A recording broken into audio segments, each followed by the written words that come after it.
affordable, high-quality content, and I'm, as a spine surgeon, always very intrigued in learning from this.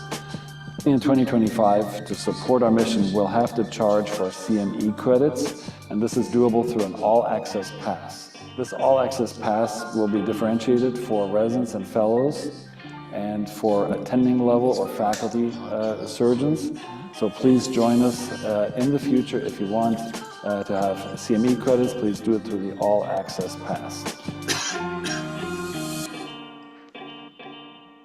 And we're live in 5, 4, 3, 2, 1.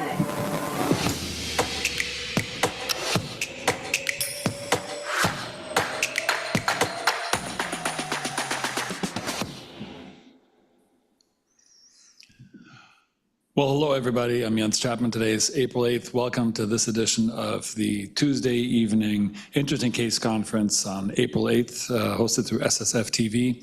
This is an all-star show, and when Dr. Menga left the University of Rochester, I thought, my gosh, they're two-star splitting, but they're just spanning the East Coast universe now. This is so cool to have two different centers, University of Rochester and University of Miami, together, and they've added Varun in there. So great topic tonight, and I'll hand off to Doctors Molinari and Dr. Menga and Varun to talk about deformities and how to handle problems and crises in this. So great topic, great evening, 3 stars presenting with interesting cases. Take it away from here, Bob and Emmanuel and Varun. All right. Thank you, Dr. Chapman. Thank you, Dr. Geyer and the Seattle Science Foundation. Welcome, everyone, and thanks for joining us today. Today, the topic will be on interesting cases regarding revision of complex spinal deformity. I'm joined by my co-presenters, my mentor and close friend and the best in the world, Dr. Bob Molinari, and also joined by my former partner and fellow Hopkins alumni, Dr. Varun Puvanesarajah, who's the deformity expert at the University of Rochester, and we have a few cases to present. When we talk about mechanical failure after spinal deformity surgery, you can think of several things, whether it's as minimal or, as adjacent segment disease. The most common thing you hear about now is proximal junctional kyphosis, or PJK. We can't forget about DJK. I think we fuse to the pelvis now so much for the complex lung deformity that we forget about DJK and hardware failure. And we also talk about bone density, which plays a significant role when it comes to the stability of the construct, and that can lead to failure. So we have cases to cover all of those, and we'll begin with Dr. Puvanesarajah. He has a couple of cases to present, and then I'll go after him, and then Dr. Molinari is going to close it out. Great. Yeah, no, thanks, Dr. Menga. Thanks for that introduction. And thanks for having me here. Like Dr. Menga said, you can kind of span the full spectrum of complications with this topic. I'm going to go through 2 cases really quickly that just take one sort of small look at, a small part of what can happen after these surgeries. So let's start with patient 1. So this is a 62-year-old male with a prior history of a T10 to L5 posterior spine fusion by another provider. So his 3-day post-op radiograph is shown here, just on the right here. And you can see his alignment there. It seemed pretty good overall. At 4 weeks post-op, he has a standing film, and if you sort of focus down at the L5 screws, they look like they might be pulling out, they might be failing. And then we'll just sort of fast forward to 4 months post-op, and you can see here that he's had pretty significant failure and kyphotic deformity down there. When he presented to me, he had a 1-year history of back and right lower extremity pain. His pain was at the right buttocks, posterior lateral thigh, lateral lower leg, dorsum of the foot. He did have some anterolateral thigh numbness. Importantly, he did have this history of smoking, no focal motor deficits, and he became progressively cane dependent. On exam, he did have prominent instrumentation posteriorly. Again, looking at his APN lateral standing scoliosis films, you can see that he doesn't have a significant coronal deformity, but the sagittal deformity is pretty evident. If you focus in a little bit more closely, you can see that his L4-5 is fairly kyphotic with non-union, likely non-union in the setting, again, of these L5 screws pulling out. He had a DEXA scan right before my procedure. This is actually a case I did with Dr. Menga before he left. but his low T-score was -2.6 at the left femoral neck. So just looking at some of the numbers here, again, there's all these numbers that you can always do for these cases, but I think visually, it's sometimes easier to drop this plumb line and just sort of see his sagittal balance. And again, he's leaning really far forward. If you measure it out, he was probably a little hypolordotic in his lumbar spine after his original surgery. And then this just sort of significantly worsened with that early failure at L5. If you look closely here, I've actually measured out his kyphosis at L4-5, which I think is a lot of the driver here. His CT scan demonstrates significant loosening of those bilateral L5 screws. Again, you can see this cutout of that L5 screw pushing downwards into the foramen. Midline, you can see the laminectomy defects from the prior surgery. On the left, again, focusing on that screw hailing and pullout. At T10, he did have medialization of the left T10 screw. That did not appear to be symptomatic. He didn't really have any left-sided symptoms. Again, all of his symptoms were really the sort of the right lower extremity symptoms I described before in an L5 nerve distribution. You can see that he's centrally decompressed on this sagittal MRI. But I think one of the important things about this image too is that they're an MRI scanner. They're laying flat. They can kind of just sort of relax a little bit. And you can sort of see at least how much lordosis he maybe generates just by just being flat on his back. His MRI shows that L5 screw is probably pushing on that nerve, the exiting right L5 nerve at the L5-S1 foramen. And then on the left side, it's not actually that invading that foramen on the left side as much. All right, so to bring it all together, so this is a patient with L5 screw pullout kyphotic failure with non-union at L4-5 in the setting of a prior T10 to L5 fusion. This was an early failure. His past medical history is significant for smoking, and he does have poor bone quality. I can probably stop there, Dr. Menga, if you want to see if anybody has any thoughts. I think everyone's probably going to go into either an anterior, posterior, or posterior only before we kind of go into sort of what we did. Yeah, no, thanks, Varun. I think that's a very interesting case. I think, as you mentioned, obviously, I'm quite familiar with the case since we revised the patient together. When you look at the, we talk about sometimes you get like supine films with patient in clinic, or get films with bolster. One thing we've discussed is looking at an MRI, because there's always the idea that when you do those supine films or prone films with bolster, or that the patients may not be as flexible as you expect them because they're still guarding against pain. But with the MRI, they lay there for about 45 minutes to get an MRI. And at some point, they give up, the muscles give up and the patients they have to relax. And I think as you mentioned, I take advantage of MRIs to get some idea of the flexibility of the curve. Even for patients who've never had surgery before, they sometimes, not always, have a coronal MRI, and for the patients with a coronal deformity, sometimes you can appreciate how flexible the curve can be on the coronal MRI, which I tend to rely on it more than clinic, maybe films that we get in clinic with a patient in the supine or prone position. And in this case, too, you mentioned the patient had a non-union at L4-5, right? Yeah. All right, let me just go ahead and I'll just keep moving on here. Your mic is mute. There you go. Oh, sorry. Varun, what was the time frame between the initial surgery and the failure when you saw him? How much time passed? So I saw him at about 6 months after his initial surgery, probably about 7 or 8 months after his initial surgery. And so, but he had that failure at 4 months post-op on those films. Too bad. Yeah. And I want to say too, I think, I was looking at all of his notes recently, and, at my last follow-up, I'll show you what, we did. At my last follow-up, I had written that he had gone back to smoking again, and I had counseled him about non-union and all that stuff. And so I looked back, and I think he had started smoking again, after his his T10 to L5. Granted, I don't know if that would explain sort of this, rapid of sort of failure, beyond sort of his poor bone quality that we, know probably predisposed him to this.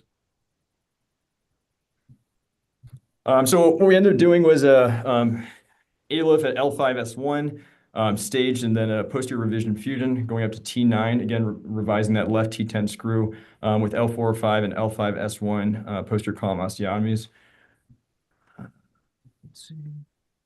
And so this is his 6-week post-op film. You can see here that he has significantly improved sagittal balance. This is a 4-rod construct. There aren't any L5 screws here. This cage is, this cage is I think it's a 15-degree cage, I believe. I can't remember what size it is. But we definitely generated a lot of lordosis at that L4-5 and the L5S1 to kind of build back some of his sagittal alignment to get him standing up straighter. And this is at 1.5 years post-op. So he's maintained his correction. This, I think, is the slide that kind of shows you sort of what's going on. And again, I measured his lordosis at L4-5 and compared to his kyphosis at L4-5 pre-op. And that's really a lot of what kind of drove this correction. So I think it was really important to do that posterior column osteotomy and really try and kind of crank him back and get the most out of that 4-5 and 5-1. He wasn't, he had bone down at L4-5, but it wasn't, it wasn't anything like close to doing sort of those posterior column osteotomies and, in a fusion mass, which, you can sometimes do at sort of fused people with open disc spaces to open them up even further.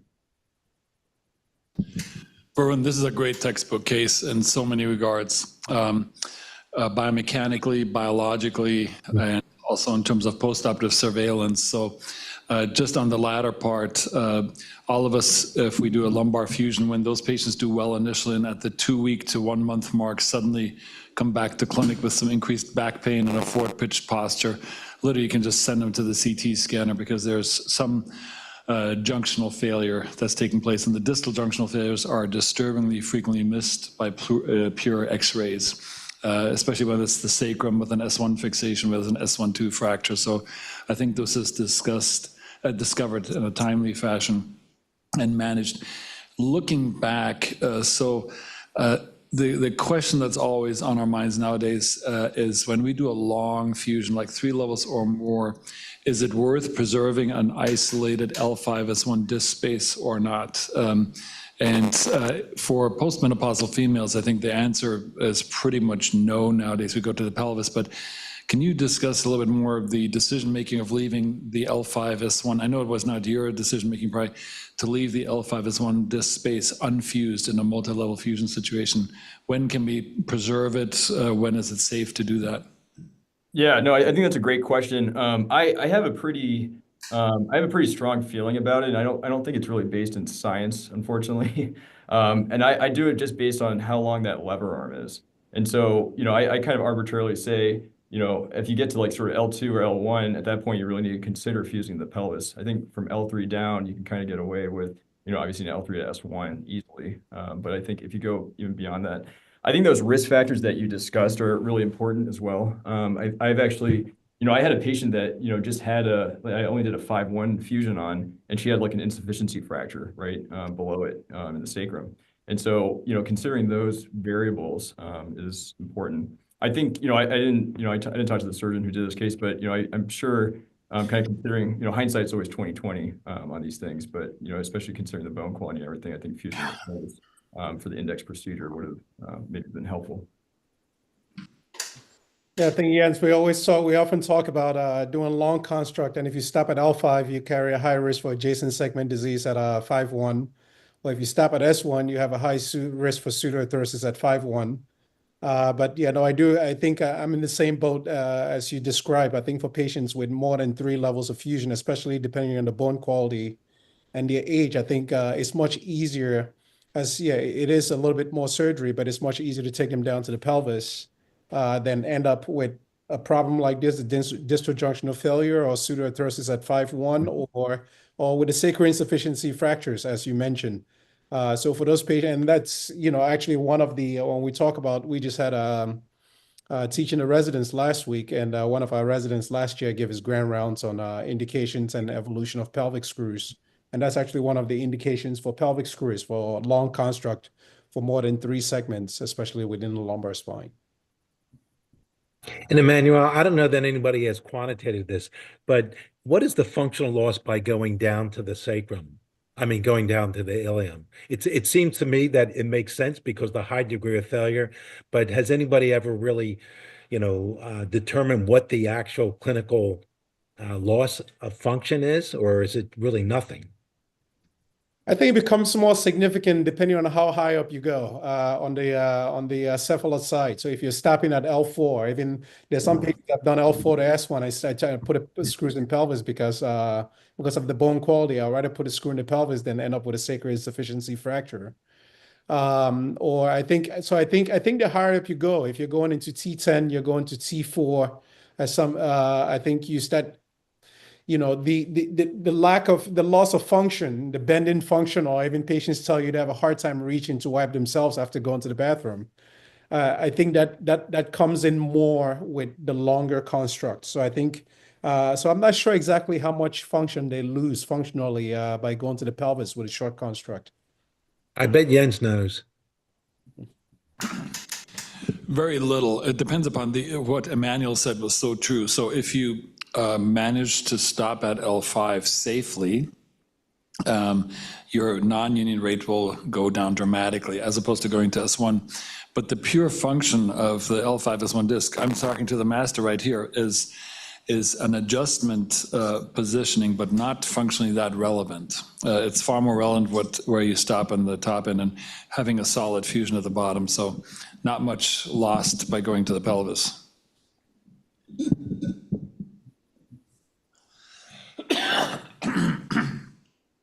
All right, Varun, we want to move, maybe we'll kick it on to the next one.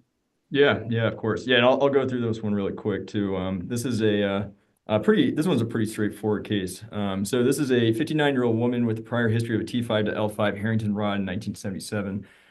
She had 1.5-year history of right lower extremity symptoms. Again, sort of that classic right buttocks, lateral thigh, posterolateral lower leg. No subjective weakness. She did respond to multiple right L5 selective nerve root blocks with significant relief that was kind of capped at a month. No focal deficits on exam. These plumb lines here are pretty helpful. With these Harrington rods, some of these patients kind of live with these, imbalances, for a while, and they're fine. So sometimes it's a little bit hard to interpret what this actually means, especially if I'm seeing this person, for the first time as a 6-year-old when she got her first surgery when she was, 15. But, one thing I do want to note here is that she does have a L5S1 anterolisthesis here below that long fusion construct from T5 to L5. Her CT scan demonstrates a vacuum disc at L5S1 with that anterolisthesis, and then significant facet degeneration bilaterally with, again, that vacuum phenomenon. She has this fusion mass, as expected. Like all these Harrington rod patients have this massive fusion mass, and she has a little bit of bone spurring on that left side, and then on the right side, maybe a little bit more bone spurring, and again with those vacuum facet joints.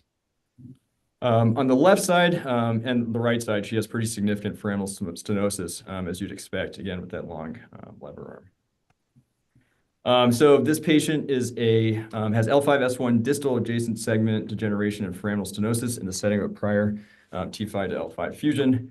Her images are here. Again, I think we would consider anterior posterior versus posterior only. Why don't we, if you want to open it up, Dr. Menga, happy to see what people would do for this. I'm happy to take this one. This is a natural history of Harrington rod long fusions with flat backs and distraction rods. We've all seen this. Those of us who are older on this cast have seen this multiple times.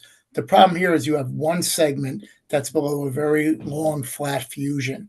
I think you have to do structural graft up front, and then you have to do osteotomy work through the fusion mass and take this to the pelvis. So this has a high non-union rate. If you just do it all from the back, I think you need to put a big structural graft in the front, do osteotomy work through the fusion mass, and get a little bit more lordosis out of this. But that's how I would do this. I take it down to the pelvis with iliac screws and a big graft up front. And that's been the, obviously A-lifts have been around for a long time. And I think those are some of the benefits when we start thinking about doing anterior surgery and getting correction.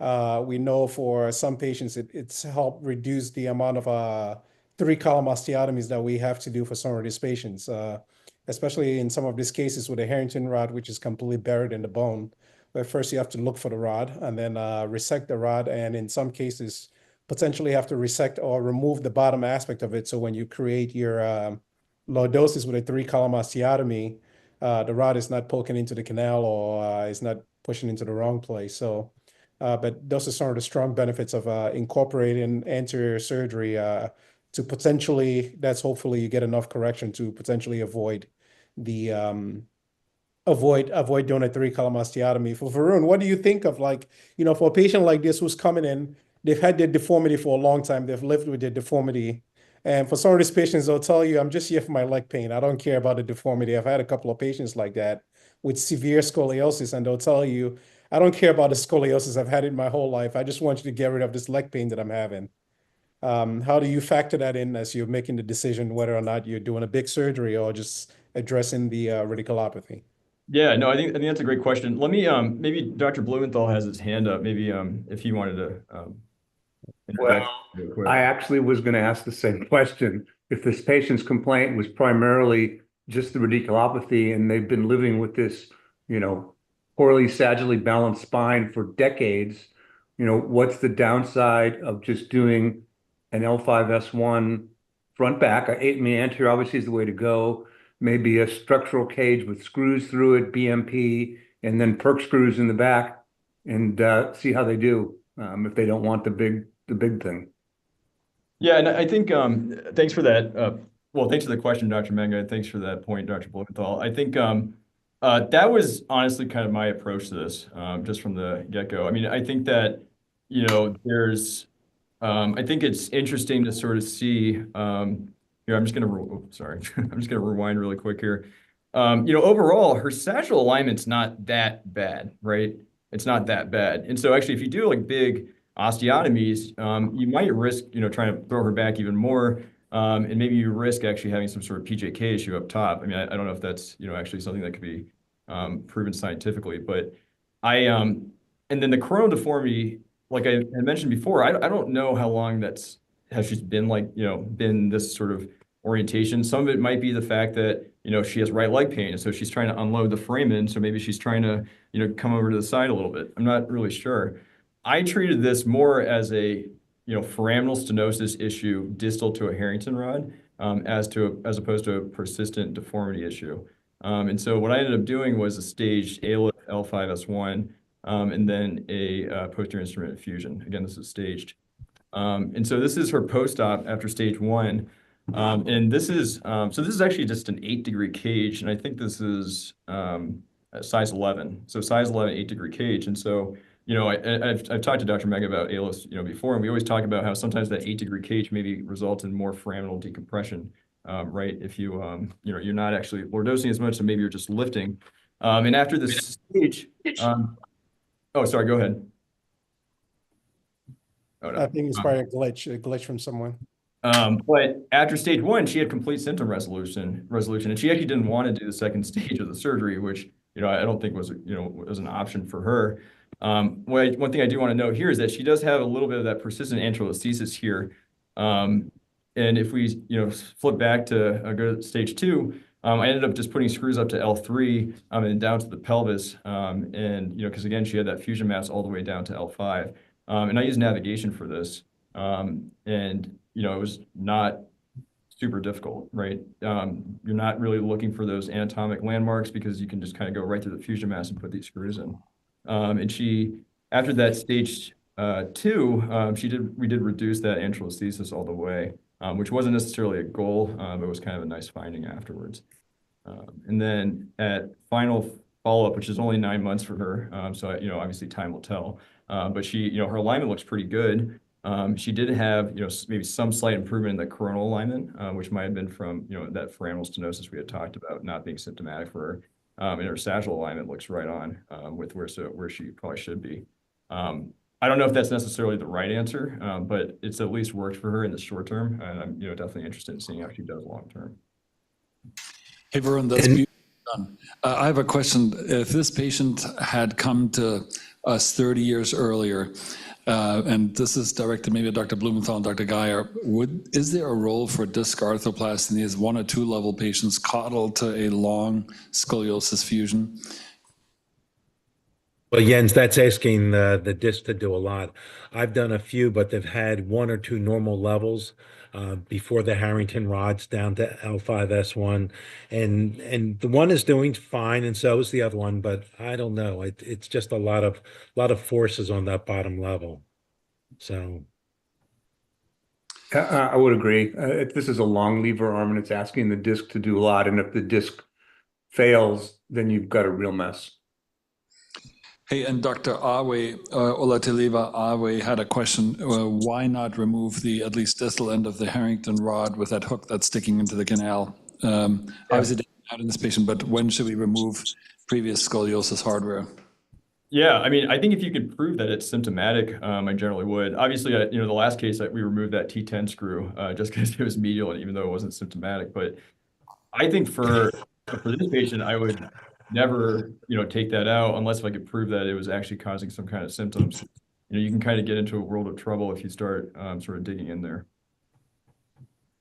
Yeah, I would agree. I completely agree with you, Varun. I think the extent of the surgery necessary to take out that hardware is not as easy, maybe more complicated than the surgery itself, the original surgery. So only take it out if we have solid proof that it was actually causing problems. And as you said, Emmanuel, it's probably embedded in bone, and it would be a bear to get out. Yeah. Yeah. And I think you're Varun, I like your comment about the cage in terms of the angulation. There's a trend to use these hyperlordotic cages, and the problem is that their posterior height is very narrow, and as you said, you can end up causing foraminal stenosis. And the 8th degree is sort of in between, or you still get that posterior lift or decompression, and still you can see you did change your angle enough. Yeah, no, thank you for that comment. And I want to clarify. I mean, I don't know if this is necessarily the right answer. I think Dr. M's point, is well taken, and I think it's definitely another solution for this. Yeah, and another thing when it comes to fixation, when we talk about you do an A-lift and then just do a level above and below posteriorly, I think you start thinking of this too. Given the long lever arm, the bone has been immobile for a long time. Sometimes you don't necessarily get the best fixation. So I think the additional fixation you had above and below, I think certainly would give you some comfort knowing that is maybe decrease the risk for failure with loosening of the hardware as you're waiting for fusion to occur, given potential poor bone quality for the patient. Yeah, and I actually forgot to mention, we actually side to side connected into this Harrington rod. It's something I saw Dr. Lenke do in fellowship, and I think I don't know, it kind of just makes you feel better at the end of the day. I did definitely extensively counsel this patient that maybe she might have an increased risk of proximal junctional kyphosis above after this, because suddenly we're fusing her down into her pelvis, and she's been sort of just using that disc as kind of a barrier to sort of PJK above. But like I said, time will tell. This is only about a year out, so we'll sort of see how she does. All right, thank you very much, Varun. We're just going to move on to the next case. So this is another case Varun had not started when I did this case. So this is a revision surgery. A patient presented to me with back pain, sagittal imbalance, 67-year-old male with congenital stenosis, progressive back pain, and stoop posture. Had an extensive, so I'm not going to go through all of the surgeries because we'll go through some of them on the slides. So when he presented to me, he had undergone all of these surgeries, and the last surgery was I think his last surgery was a T10 down to the pelvis, and presented to me for revision surgery. Had undergone 1 year of conservative management with progressive back pain and stoop posture and difficulty with his ADL. This patient is I think it's about 6'6" tall, and presented to clinic pretty much almost bending 90-degree forward from his waist, bending forward with his poor posture. So when he presented, this were his sagittal parameters. So T1 PA was 47, which we know ideally should be less than 15. Thoracic kyphosis, lumbar lordosis with a significant PI minus LL, about a 50-degree mismatch, and an SVA of 17.5 centimeters. So distal junctional kyphosis, and you can see failure of the hardware with poor sagittal imbalance. So just a quick trip down memory lane. One of the beauties of electronic records, sometimes you can get, we have access to other hospital systems around the area, so you can pull up the images from how the patient started out before they ended up in your clinic. And this is the patient prior to his decompression surgery. So his initial surgery was just a laminectomy with cyst resection and in situ fusion, and did well. And then he presented with recurrent stenosis, and this was his preoperative image. As you can see, recurrent severe stenosis at that level, and he underwent this surgery. And we can have some critiques about the surgery. Overall, we don't have a full scoliosis x-rays, but you can see at this levels, the rod looks quite straight. Maybe some pores fused maybe in a slight flat back posture, but don't have the complete images. So this is the patient at 6 weeks post-op after L3-5 revision laminectomy and posterior spinal fusion. And patient 6 months post-op. As you can see here, if you look at the, you can say, okay, this patient has proximal junctional kyphosis. But if you actually measure his proximal junctional angle, which is measured from the inferior end plate of the UIV, the upper instrumented vertebrae, to 2 levels superior end plate, 2 levels above, it's only 4 degrees, and that angle should be at least 10 degrees to be considered proximal junctional kyphosis. So then it begs the question, then, should we be using the proximal segment? Because the underlying problem here is that the screws pulled out. So should we even consider this level as an upper instrumented vertebrae, since the screw is technically not even in the bone? So measuring from the next level below, the UIV -1, that angle goes up to 16 degrees. So is this proximal junctional kyphosis or just hardware failure due to poor bone quality? So let me interrupt, Manny. I think the problem here is with the revision decompression. It looks like it was done too wide, and it probably resected the pars. So if you look at the extent, in fact, you go back to the CT scan, I'm not so sure there's much of the posterior elements left after that revision decompression. So this may be iatrogenic instability caused by the revision decompression. And I think you have a pseudoarthrosis, and you're asking those top screws to do a lot. So you can see up on the right there, you don't see any bone whatsoever posteriorly there. So yeah. My concern here is they went too wide on the revision laminectomy, created some instability. Yeah. Yeah, no, and that's what I talk to the residents. In some cases, you end up with an iatrogenic spondylolisthesis, or you end up with a fracture, which can result to that. So, so his proximal junctional angle measured from there. So there you go. We'll go back to the CT now, and you see the screws are pulling out at the top level, and that's the patient 7 months post-op. Those are sagittal parameters, still very poor. He was taken back to the operating room and fused from T10 to the pelvis. And as you can see, you can sort of predict, this is a 2 weeks post-op, you can predict maybe progressive failure at the top, given the flat back fusion. So here's a patient six weeks post-op. You can see maybe some concern about the pelvic screw. It's not exactly clear whether or not the screws have failed, but he's starting to tip forward. And you see some compensatories extending from his hip. And even though we don't have the full length images, you can tell he's likely flexing over from his hip, from his knees. Here is sagittal parameters 2 months post-op. That's a CT scan, pseudoarthrosis, likely pseudoarthrosis at L5-S1. With a flat back posture. So the next question. So this is when I came across when the patient came to see me, and those are his sagittal parameters. And yeah, you can clearly see he's developed proximal or distal hardware failure, in addition to his poor sagittal balance, likely making it worse. It's with that 5-1 cage. I mean, in the immediate post-op, I wanted to ask, what is that? What was that trying to accomplish? I think it was the T-lift cage to accomplish either fusion and potentially not sure if to help improve the lordosis with a T-lift cage. Yeah, I mean, does anybody Looks in like, the deformity, yeah, it looks like an expandable cage too. yeah, does anybody in the deformity world think that's the appropriate inner body for that reconstruction?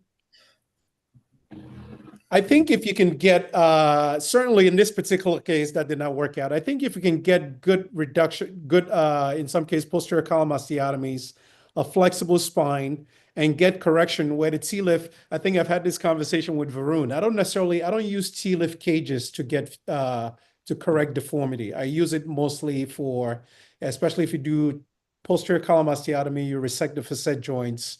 I'm using it maybe to establish another surface area for fusion anteriorly.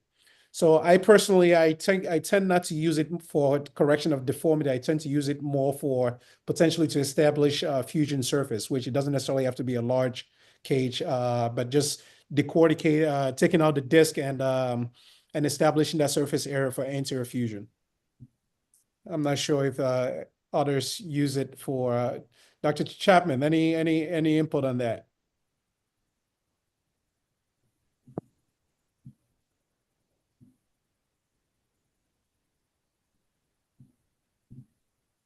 What do you think? You know, man, there's nothing like a large structural allograft up front at L5S1. All that Bridwell literature showed that, you know, good structural anterior allograft combined with posterior fixation heals. I think Bridwell's 98 study said that the healing rate was almost 99% when combined with posterior instrumentation. And I think down at L5S1, big structural anterior graft combined with, you know, 4-point sacropelvic fixation is really the way to go on these challenging cases.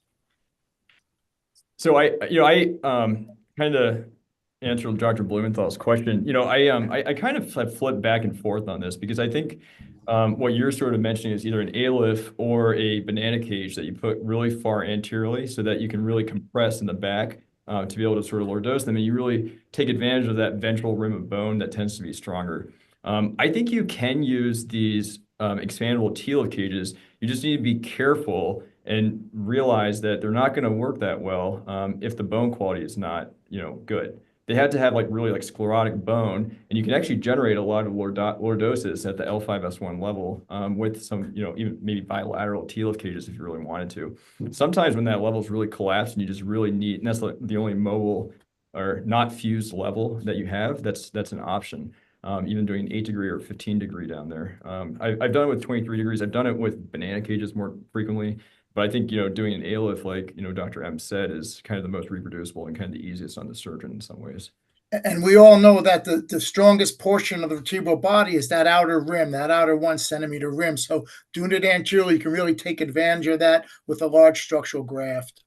Yeah, and I think the TLIF should really be, you know, reserved for those cases where an ALIF can't be done because there's too much scar tissue, there's a prior surgery there. Because, you know, sometimes you just can't do an ALIF for, you know, those reasons. And as you can see on this, on the CAT scan, you see the ALIF or the TLIF cage is eroded into the end plate. So it's really not doing anything. It's just crushing and subsiding down into the vertebral body. And do you have an X-ray like pretty close, you know, post-op, like maybe 2 weeks post-op or something? Because a lot of those TLIF cages, they just, you know, they just subside immediately after, right? So it's either like it happens immediately after or it like never happens from what I've seen. And so that one's sort of immediately after, right? You can already see that's in the, and some of that might be because the, you know, the end plate got eroded into. Sorry, go ahead. Yeah, no, you're absolutely right. As you can see from this X-ray, it's hard to see what's going on at L5, but at S1, you can see that cage is likely partially eroded into the superior end plate of S1. And this is where, like, you know, doing really careful disc prep, you know, using your carets, make sure you're not gouging into the end plate. I think you can sort of protect yourself, but at the end of the day, having that poor substrate with poor bone quality might really limit you. Yeah. How do you go about approaching this? Because when the patient came to see me, the question was whether or not he's a candidate to do lateral procedures to try to get his correction. And my response was he's not a good candidate because he's already fused in the back, which I guess you can do posterior, anterior, and then posterior surgery, where you go in and take out the rods and release the spine, come back and do your laterals, and then go back and do posterior, which for me, that's a lot of surgery to do. Other options could be you go in and take out that cage from the front, do an ALIF, do posterior, anterior, posterior, or the third option, which, no one really likes to do it, but my response was to some of these patients that's what they need, and it comes down to potentially a 3-column osteotomy. Yeah. Yeah, I mean, I think you highlighted a lot of the, what options, and I'm sure I'm sure your result was good. I think that one thing to remember is that you can always do fusion mass posterior column osteotomies at levels with an open disc space, and you can get a little bit of mobility sometimes. It's not going to be like, a native disc, obviously, but I think. But if you actually extend your fusion mass osteotomy, up in craniocaudal enough, you can actually compress in the back and, sometimes get a little bit more movement there. And sometimes that's aided with, a unilateral or bilateral TLIF expandable that's needed. So for the sake of time, we'll move forward. Yeah. So for him, my recommendation was for a 3-column osteotomy, and did a 3-column osteotomy at the L5 level. And I typically, for a case like this, where you're trying to get as much low doses as possible, I did a grade 4 osteotomy, taking out the pedicle, the superior aspect of the vertebral body, and the disc, which sometimes you end up with a big defect in the front. And I supplement that with Harms cages. So I placed 2 Harms cages in the front. And that also, I think, gives you a little bit of a kick with lever arm to help correct and get some more low doses. And so that's how we manage this patient. So, Manny, what about the concern for non-union? What are you using as bone graft? Are you using BMP or iliac crest? Or what are you doing to prevent non-union over that osteotomy site? So the beauty of the Harms cage is cheap, and it's just a ring of bone. You feel it, even though it's metal, you can pack bone inside of it. So I did use BMP inside of it on both of them. So the 2 cages in there on both sides. So yeah, so I do pack that with some of the patient's local bone from the osteotomy, and BMP, mix that up and put that. I packed some BMP anteriorly, and then put the cages in, and then I close it down on top of it. Looks great. Looks great. I think that's a great result. Yep. That's Looks awesome. great. Yeah. Outstanding. All right, Dr. M, I'm going to stop sharing, and I'll give it to the closer. And how many degrees, while he's getting a screen up, how many degrees do you think you got at that PSO?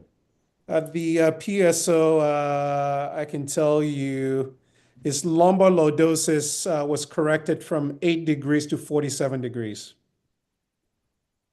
Great. But strictly at the level of the PSO, I would have to measure that. Yeah, because you said you had your mismatch was like 50 degrees. Yeah, right? it went from 50 to 24. Okay. Can you all see my screen? Yep. Yes. Okay. Okay, so I'm going to close this out tonight in the remaining 10 minutes or so by talking about my deformity experience over the last 3 decades and the complications, many of which you've already seen. So I'm going to start with just what appears to be a pretty simple case. This is a 60-year-old female who has an idiopathic thoracolumbar curve with superimposed degenerative changes and has back and bilateral leg pain. So patient had conservative measures, had physical therapy, continued to complain of back and leg pain, had an MRI that showed multiple levels of stenosis over the curvature, over the apex of the curve from really L1 to the L5 level. And as we discussed previously, there was a beautiful, pristine L5S1 disc. So what I did with this many years ago is I did a simple, what I thought was a long posterior decompression supplemented with posterior instrumentation and fusion down to L5, preserving that nice L5S1 disc. And this is her post-op. And here she is 3 to 5 post-op. And believe it or not, she just had some upper back pain above the T12 screws. And you can see she has a little bit of junctional issues above the T12 screws at 3 to 5 years. Here she is now at 10 years follow-up, and she comes back and says, Dr. Molinari, I have upper back pain, and now I have lower back pain. And if you look at 10 years, that pristine L5 disc, which you can see up top here, post-op, now is completely degenerative. So she has degeneration with some junctional kyphosis up top and then she has distal junctional degeneration below. So this was at 10 years. Her quality of life was not that bad. She was still, able to get around, do her things. She wasn't very physically active, but able to live her life in a decent manner. Here she is at 15 years now. Okay, she comes back to me at 15 years and says, Dr. Molinari, my quality of life is okay. It's not perfect. I still have, some upper back pain, and I still have some lower back pain. So at 15 years, I look at my construct and I say, I didn't revise this. The natural history of this is she went on to upper segment degeneration and lower segment degeneration, and she continues to have back pain.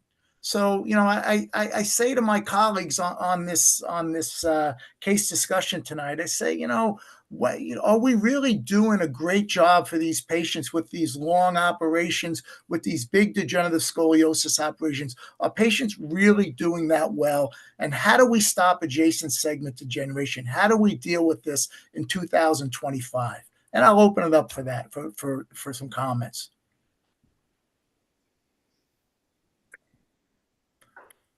Bob, this is a really tough problem. I don't do this kind of deformity surgery, but, doing arthroplasty, the whole premise is to lessen the adjacent segment disease. And I've always thought that the internal fixation was too stiff, and it would be nice if we had some transitional fixation, whereas maybe you have your rock solid metal, rods and screws in the center portion of it. And at the ends, if we could somehow, and I know they tried different strategies to lessen it with, cabling, fiber cables and things like that.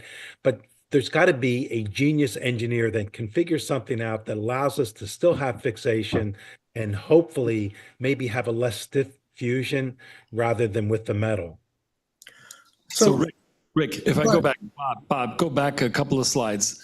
I'm going to put you and Scott on this on the scene again. So here, the 10-year point. Isn't this the greatest case in the world to do a disc replacement? You have sclerotic bone, you have a single level disc degeneration. That patient would love you. Yeah, Jens, it's still a long lever arm. You're talking about 5 levels above it. And I, if I did it, I would tell the patient, we don't know, how this disc is going to hold up, and I got to make sure I have my best access surgeon around in case, she fails. I think it's still a little bit too much, and I may be wrong, but I don't think that even the ProDisc, which is really our workhorse, I don't think so. I'd be interested to hear what Scott says. Well, it's I mean, it's been done. There's a few case reports here and there. It's relatively uncharted territory, but what a fertile ground for a cross-pollination study between the deformity folks and the arthroplasty folks to design a study to see if it is a viable option. And you enroll the patients and they sign the consents, and we follow enough patients for a long period of time. I mean, obviously the different societies and registries with deformity around have done a really good job of creating indications or contraindications and best treatment based upon cooperative data collection. This would be a great way to maybe answer that question. So Jens, let me just interject one thing. So there have been other designs of artificial discs. There was a company that made it was called a compliant disc, and it was made out of leaf springs. It looked like leaf springs of the old, what we used to put in cars. So there weren't any moving parts, and it had them at all 4 sides, and it allowed there to be motion, but there was no translation.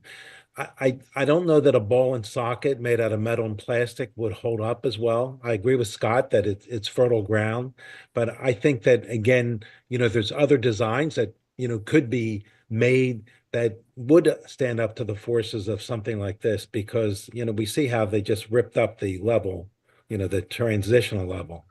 Next to me is Jens, I think that the, that level in L5S1 is going to show significant posterior facet degeneration. And I had a Model T that I restored, and, I don't think you're going to be able to put an artificial disc in this patient.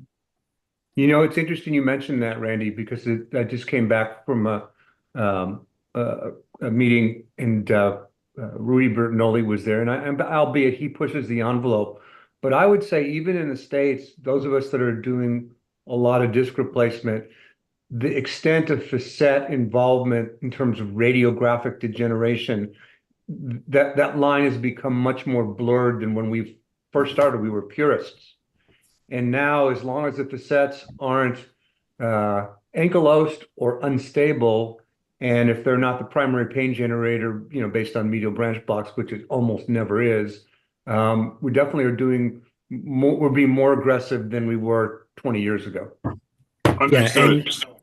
How many levels would you be comfortable having above a disc arthroplasty fuse? So would you be comfortable with 1 level, 2 levels, Rick and Scott? 3? You know what, Jens? I don't think we know the numbers. Am I comfortable with 1 level above? We do that all the time. We'll do a reverse hybrid. 2 levels, probably. 3 levels, maybe. But again, it's just a gut feel. It's not based on any data. And that's something that we need. Next to me, by the way, is Fran McGee. He's one of the godfathers of the disc arthroplasty studies and also Coflex. So just wanted to introduce you the mystery guest with this fisherman's hat is next to me. Hello, everyone. Very interesting discussion. I love the discussion of ProDisc at the bottom of this. I think it's an interesting discussion. He had a smile on his face. So I'm going to close this out here. We only have a few more minutes left, but I'm going to close this out by showing you a series of cases of why I think this is still problematic. We haven't figured out deformity surgery in 3 decades. And I'm going to tell you that as a young surgeon in 2025, you can go anywhere in the country, hang a shingle as a adult deformity surgeon and be busy and be welcomed anywhere. And there's a reason. And here, this is one of the reasons. It's a 69-year female. She had 4 previous surgeries, 3 previous laminectomies, an attempted T10 to L5 flat fusion. It broke. It had a non-union. It's kyphotic. She had bad back pain, bad leg pain, horrible non-union, missed pedicle screw. It's just bad surgery.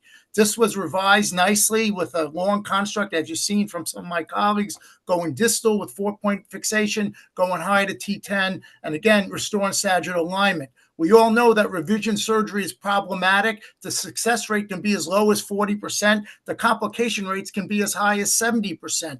So again, these are surgeries that, they're for experienced surgeons, for people who, are able to handle complex problems and are able to handle complications. But again, not easy. Okay. Another case. Here's a case that was fused by a adult degenerative surgeon to the apex of a de novo scoliosis. Patient presents with a flat back pain, positive sagittal balance. Again, had a previous surgery and is taken up nicely to T10 and then taken down to the pelvis. But look what happens. At 8 weeks, it falls off, just like you saw earlier today. It falls off at 8 weeks. Again, there's a fracture above, okay?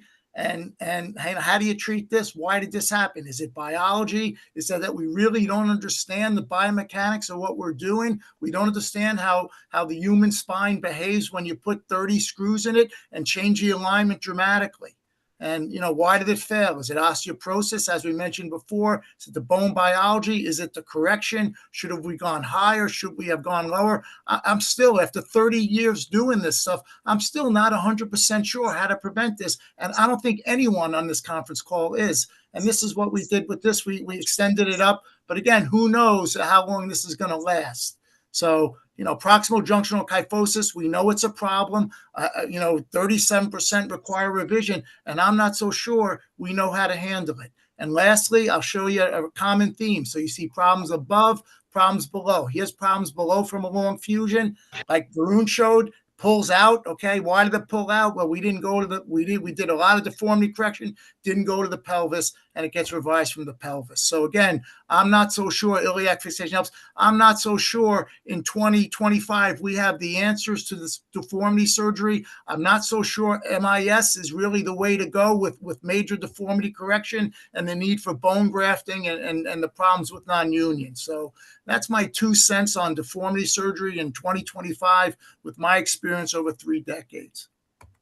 Bob, you're very humble, but let me ask you a question. Do you think that AI will have any place in not helping people like you, but helping the occasional dabbler in deformity surgery? Because I think that what happens, all the cases that were shown, they would have been handled very differently had any one of you been the primary surgeons. So, I don't think anyone should dabble in deformity surgery. I think deformity surgery should be done by people who are expert like Manny and Varun and Jens at doing deformity surgery. And I think there should be centers across the nation to do this complex surgery. As you saw with, several of the cases I've shown, they're all people who are degenerative surgeons trying to do degenerative operations in patients who had deformities and then became problematic. So, I'm against people who have limited experience trying to tackle these complex operations. But maybe AI would help these people say, hey, listen, this is the way this should be handled. And they say, oh, maybe I can't do that. Maybe I should send it to Bob Molinari, Perhaps you're right. Perhaps you're right, again, but, my point is you really should have a fellowship in deformity, should have a lot of training before you tackle these difficult cases.